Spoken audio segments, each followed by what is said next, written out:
वाहतुकास signal सुरू करण्याची Chippa market कृती समितीची पोलीस आयुक्त यांच्याकडे निवेदनाद्वारे मागणी।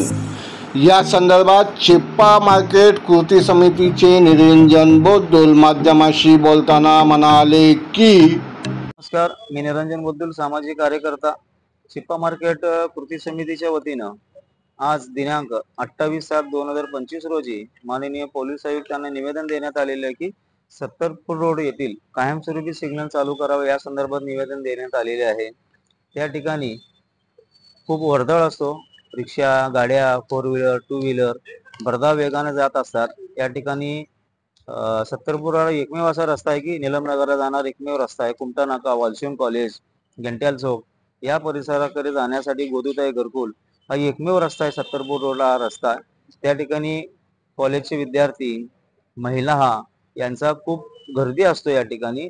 आणि या 6 महिन्या वर्षभरात तर गेल्या अनेक वर्षामध्ये अनेक अपघात झालेले आहेत।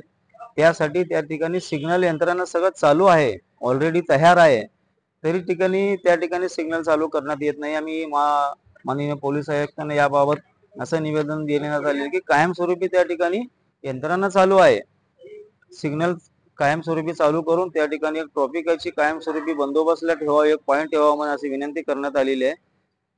साहेब असं आश्वासन दिले की उद्या किंवा परवापासूनच त्या ठिकाणी कायमस्वरूपी सिग्नल चालू करण्यात येईल असे आश्वासन देण्यात आलेले आहे।